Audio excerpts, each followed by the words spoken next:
നമസ്കാരം. വാഹനങ്ങൾ മോഡിഫിക്കേഷൻ ചെയ്യുന്നതിൽ കേന്ദ്രത്തിന്റെ നിയമങ്ങൾ ബാധകമാണെന്ന് ഗതാഗത വകുപ്പ് മന്ത്രി CP ജോൺ. അമിതമായ വെളിച്ചവും ശബ്ദവും പുറത്തുവരുന്ന തരം മോഡിഫിക്കേഷനുകൾ അംഗീകരിക്കാൻ കഴിയില്ലെന്നും അദ്ദേഹം പറഞ്ഞു. സർ, ഈ മേഖലയെ സർക്കാർ ബഹുമാനപ്പെട്ട മുഖ്യമന്ത്രി തന്നെ പലപ്പോഴും വിശദീകരിച്ചതുപോലെ ഒരു സ്വകാര്യ മേഖല എന്നതിലുപരി പൊതുഗതാഗതം കൈകാര്യം ചെയ്യുന്ന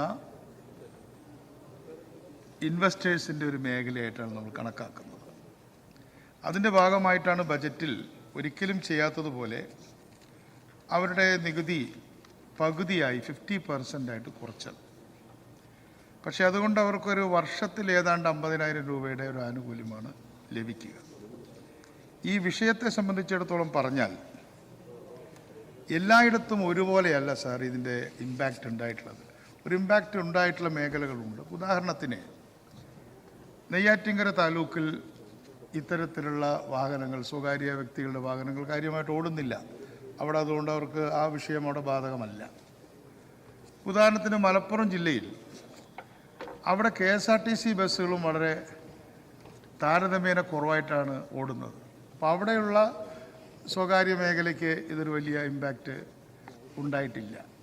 എന്നാൽ രണ്ടുപേരും ഒരുമിച്ച് ഓടുന്ന പ്രദേശങ്ങളിൽ തീർച്ചയായിട്ടും സ്ത്രീകൾ കൂടുതലായി KSRTC ബസ്സിനെ ആശ്രയിക്കുന്നതുകൊണ്ട് ഈ ബസ്സുകളിലെ കളക്ഷൻ ഒരു ദിവസം 1,500 മുതൽ 2,500 രൂപ വരെ കുറഞ്ഞതായിട്ടാണ് അവരുടെ പ്രതിനിധികൾ നമ്മളെ അറിയിച്ചിട്ടുള്ളത്.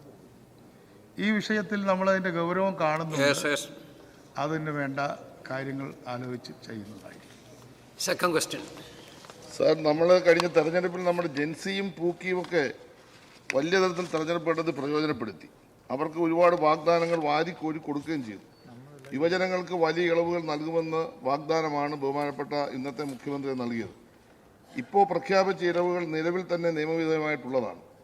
സാർ, ഇവരെ ആക്ഷേപിക്കുന്നത് തുല്യമാണെന്നാണ് ഞാൻ മനസ്സിലാക്കുന്നത്. യഥാർത്ഥത്തിൽ യുവാക്കൾ ആഗ്രഹിക്കും വിധമുള്ള മോഡിഫിക്കേഷൻ നടപ്പിലാക്കാൻ സർക്കാർ ഉദ്ദേശിക്കുന്നുണ്ടോ, നിയമം അനുവദിക്കുന്നുണ്ടോ? ഉണ്ടെങ്കിൽ ഏതെല്ലാം തരത്തിലുള്ള മോഡിഫിക്കേഷനുകൾക്കാണ് അംഗീകാരം നൽകാൻ സർക്കാർ ഉദ്ദേശിക്കുന്നത്? മിനിസ്റ്റർ. മോഡിഫിക്കേഷനുകൾ അനുവദിക്കുന്ന കാര്യത്തിലും നേരത്തെ പറഞ്ഞതുപോലെ കേന്ദ്രത്തിൻ്റേതായിട്ടുള്ള നിയമാവലികൾ നമുക്ക് ബാധകമാണ്. എങ്കിൽ പോലും അപകടകരമല്ലാത്ത മോഡിഫിക്കേഷൻ, അതിൽ പ്രത്യേകിച്ച് അമിതമായ വെളിച്ചവും ശബ്ദവും പുറത്തേക്ക് വരുന്ന തരത്തിലുള്ള മോഡിഫിക്കേഷൻ അംഗീകരിക്കാൻ സാധ്യമല്ല. എന്നാൽ കളർ കോഡിൻ്റെ കാര്യത്തിൽ, അതുപോലെ തന്നെ അപകടകരമല്ലാത്ത ഫിറ്റിങ്സ് വയ്ക്കുന്ന കാര്യത്തിൽ, വാഹനത്തിൻ്റെ പുറത്തേക്ക് തുറച്ചു നിൽക്കാത്ത തരത്തിലുള്ള കാര്യങ്ങൾ പിടിപ്പിക്കുന്ന കാര്യത്തിലൊക്കെയുള്ള മോഡിഫിക്കേഷൻസിനെ കുറിച്ച് വിശദമായിട്ട് നമ്മൾ ചർച്ച ചെയ്തുകൊണ്ടിരിക്കുകയാണ്.